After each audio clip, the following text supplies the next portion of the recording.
Well, today we're looking at Psalm 49. I've called this God's power to raise the dead. This psalm comes across a little bit like Ecclesiastes type wisdom. So it is a wisdom psalm, and it starts with this call to listen up.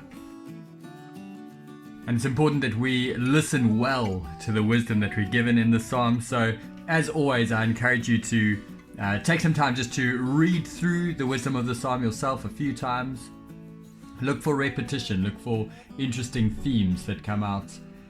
Try and get to grips with what the psalmist is telling us here. Spend some time praying that God would help you to understand the wisdom that he has for us in this passage. And then as always, I'm going to highlight what I've seen in this passage. One key thing just to note up front is this idea of understanding. The psalmist is writing, he's saying, hear this, listen up, I want to give you understanding. And then right at the end, we see that word again, and we'll see in a moment why that is really important for us. The structure that I saw in this psalm was verse 1 to 4 as kind of an introduction where the psalmist says, listen up. And then all the way from 5 to 12, there's a repeated theme. It goes further than just 5 to 12, but the point he seems to be making here is that everyone dies. And then you could break the next section at verse 15, but you could also see it as a whole section from verse 13 to 20. But either way, this section is giving us hope, where we see God's power to raise the dead. So that's just basic structure as I saw it. Now, in this call to listen up, he has a phrase that he uses twice in this section where he says, why should I fear when evil days come? And then verse 16, do not be overawed when others grow rich. That's the same Hebrew word. So why should I fear, or do not be afraid when others grow rich. Repeated theme there. And that idea of riches comes the whole way through the psalm. Rich and wealth and riches, if you notice all of that type of repetition through the psalm.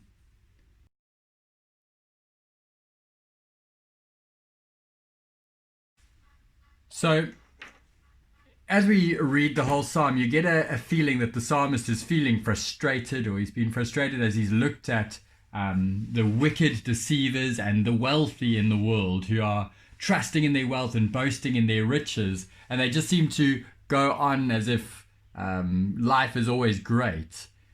But as the psalmist has looked at them, he's come to a conclusion that actually everyone dies.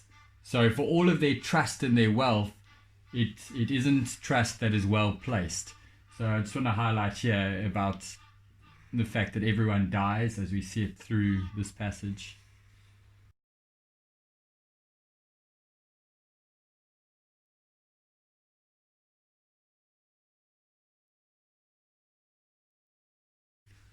So you can see quite a big focus on the reality of death, and that death comes to everyone.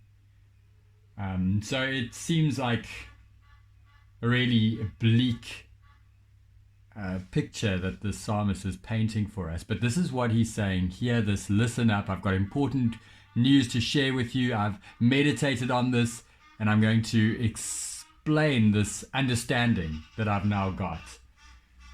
I think one of the most important things to see in this section is the bit of repetition in verses 7 and 8. No one can redeem the life of another or give a ransom for them. The ransom of life is costly. No payment is ever enough. The psalmist is just showing that people can have so much riches, but you can't ever be rich enough. Nothing can redeem you. from death, the reality of death that's coming. And it's almost as if he's saying everyone on the planet is standing in a queue. The end of that queue is death. Death is coming to the wise, it's coming to the foolish. So he says, just like they're like sheep that are destined to die, or beasts that perish. He's saying kind of in death, everyone's equal. Everyone dies. The man and his mule, the dame and her dog, the kid and her kitten. They all are destined to die, and no one can redeem them from that terrible reality. So he's standing in this queue. The end is death, and there's nothing you can do about it. Seems like a really, really bleak understanding that the psalmist gives us here.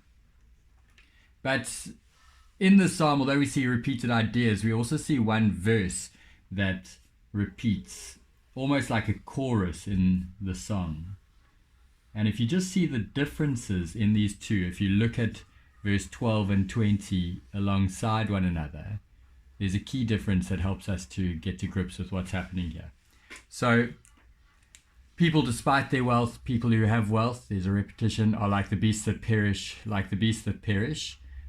The difference comes in the central part here. So verse 12, they do not endure, but verse 20, but lack understanding. Now linking understanding here, that's what the psalmist has been trying to give in the psalm. And what he wants us to see is that true understanding changes everything. We all need the understanding that everyone dies. We all need the understanding that he gives that wealth can't save you. You can't redeem yourself from this reality that everyone dies. But in verse 5 and 16, he says, why should I fear? How can that be the case? How can he say, don't fear, don't be overawed with the reality of death coming? And that's where verse 15 is such great news. Verse 15 starts with these wonderful words, but God.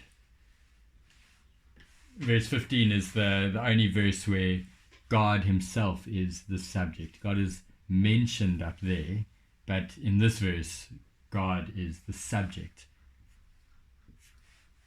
Verse 7 and 8 said, no one can redeem the life of another or ransom them. The ransom is too costly. No payment is ever enough. But then, verse 8 says, but God will redeem me from the realm of the dead. He will surely take me to himself.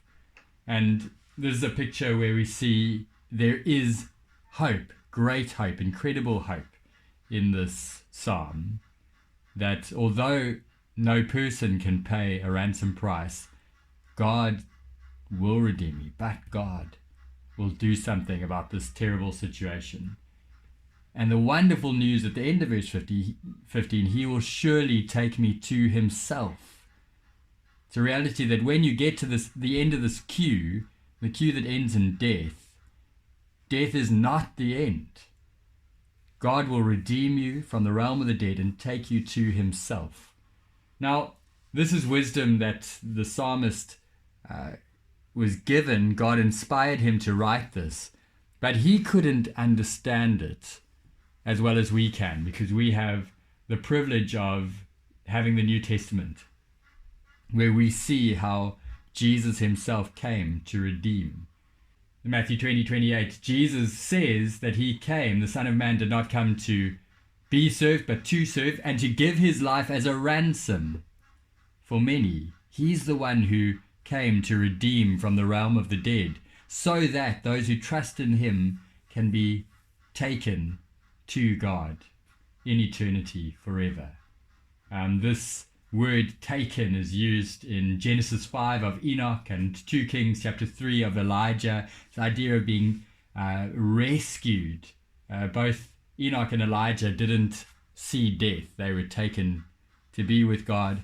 And it's a great comfort that the psalmist says, actually, there are those who will be taken to him. And for us, we know that we can be a part of those because of Jesus. Jesus is the one who came to redeem us.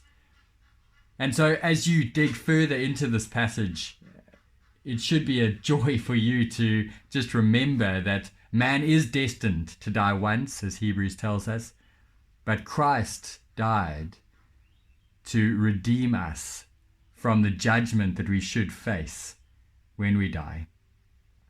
And because of Jesus, we will be taken to him. This is the understanding that we need so that we don't end up like the beasts that perish and face eternal separation from God in hell. We can rejoice in the promise of heaven with God forever in glory because he has redeemed us in Jesus.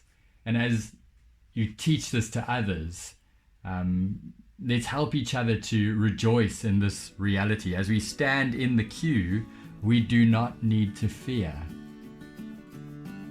We don't need to be overawed or afraid because we will be with God forever in eternity. Now that doesn't mean that the things that happen in this world, the wickedness and the evil, those things should grieve us and cause us to just cry out to God like the psalmist is doing here. But we don't need to ultimately fear any of those things.